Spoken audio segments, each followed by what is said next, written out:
भगवान जिसे दुर्बुद्धि देता है वो पाप किलप जाता है, जिसे सद्बुद्धि देता है वो सत्संग में आता है।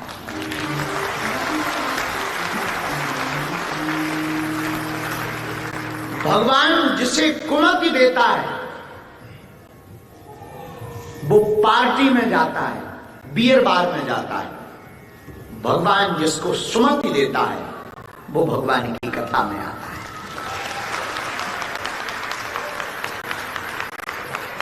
भगवान जिसको क्षणिक सुख देना चाहता वो पब क्लब में जाता है, और जिसको भगवान अनंत सुख देना चाहता वो भगवान की कथा में आता है। मेरे पागलों, एक बात भी तय है, आज आप कथा में बैठे हैं, पता नहीं आपके जीवन में कुछ खास होगा नहीं होगा, ये तो देखो आपके खुद की रिसीविंग के ऊपर है। आपकी जितनी बेहतरीन रिसीविंग होगी उतना बेहतरीन चमत्कार होगा। बरसात होती है, घड़ा सीधा रखाओ तो बूंदों बूंदों में भर जाता है, उल्टा रखाओ तो कुछ खास फर्क बरसात का पड़ता नहीं है। वैसे ही यहां हनुमान जी की कथा होगी तो हनुमान जी की कृपा की बरसात होगी। तुम्हारे अंदर श्रद्धा का घड़ा खुला होगा तो कृपा का घड़ा भर जाएगा। पर बहुत चमत्कार हो या ना हो, पर एक बात तो हम दावे के साथ कह सकते हैं पागलों, वो ये है कि आज तुम्हारे पूर्वज ऊपर बैठे बैठे धन भाग मना रहे होंगे। हमारे वंश में एक ऐसी बेटी हुई, ऐसा बेटा हुआ जो भगवत चर्चा के लिए समय निकाल करके बैठा है। तो भगवान जिसको दुर्बुद्धि देगा वो काम के पास जाएगा, जिसको सद्बुद्धि देगा वो राम के पास आएगा। तो आज हम सब बहुत भाग्यशाली हैं। आने के पहले ही हमें पता लगा तुम लोगों ने अलार्म बजवा दिया, तो हमको थोड़ा लेट हुए। वैसे भी हम समय के पक्के हैं, भारत के अनुसार तो आपको पता ही होगा। आने के पहले हमको ना, हम गाड़ी में वो बैठे थे हमारा चेला, तो हम उसको भी सुना रहे थे। वो गाड़ी में हम फोन से बात कर रहे थे, दूरभाष से कुछ चेलों से। हमको अब बहुत दिन हो गए, ठीक नहीं लग रहा, मन कर रहा है कि अब जल्दी वतन पहुंच जाएं, जल्दी बालाजी के दर्शन कर लें। बहुत दिन हो गए माता जी को मिल लें, अपने पागलों को देख लें, बागेश्वर धाम के पागलों को देख लें। तो आने के पहले थोड़ा ऐसे ही लग रहा था, ठीक है अब जल्दी ये कथा और हो जाए, जल्दी से ऑकलैंड की हो जाए और जल्दी चलो। पर अब यहाँ तुम लोगों को देख के थोड़ा अच्छा लग रहा है।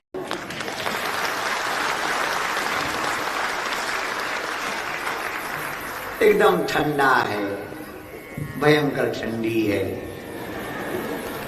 राम जी बचाएं, जगह खूब है, मकान कम है। बहुत हमारे भारत में पूछो, इतने नजदीक मकान बने कि इस तरफ दादाजी की फोटो टांगने के लिए कील ठोकते हैं, बगल वाले की दादी गिर जाती है।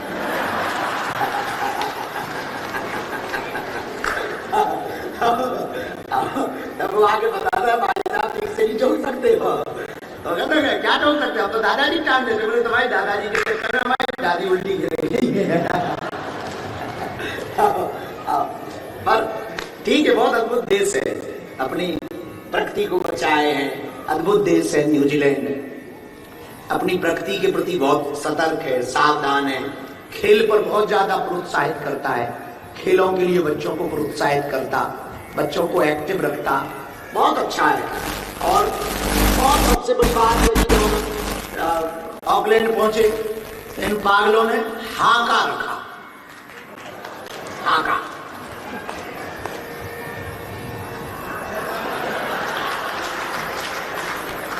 बहुत अच्छा लगा। तो हमने पूछा, तो बोले पहले तो वो लड़ने के लिए इनवाइट कर रहे हैं। तो हमने अपना शरीर देखा, जब शरीर देखा उनका कुछ खास ठीक ठाक है नहीं है, उसका देखा अपना देखा, उनका एक गुनाह भी नहीं है।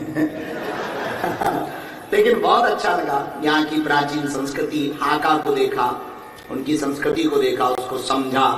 उन्होंने प्रार्थना भी की।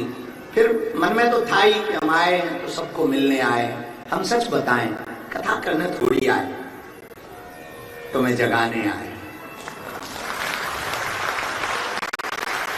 इस भागते दौड़ते जीवन में तुम खुशियां लाखों बैठो, क्योंकि तुम खुशियों को साधनों में खोज रहे हो। और पागलो, खुशियां साधनों में तो है नहीं। साधनों में खुशियां होती तो जो साधन बेचते हैं वो बड़े खुश नसीब होते।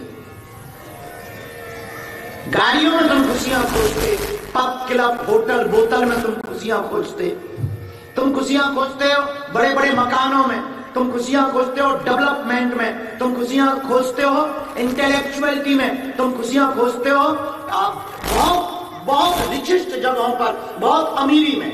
यदि अमीरी में खुशियां होती तो बुद्ध महावीर क्या सन्यासी हो पाते? तो हमें लगा, हमारे आने का 2-3 रीजन है। एक पहला कारण तो यही है कि आप साधनों में खुशियों को मत खोजो, खोजना ही है तो साधना में खुशियों को खोजो। साधनों में सुख खुशियां मिलेंगी, ऐसा नहीं है, आपको मिलेगी पर क्षणिक मिलेगी।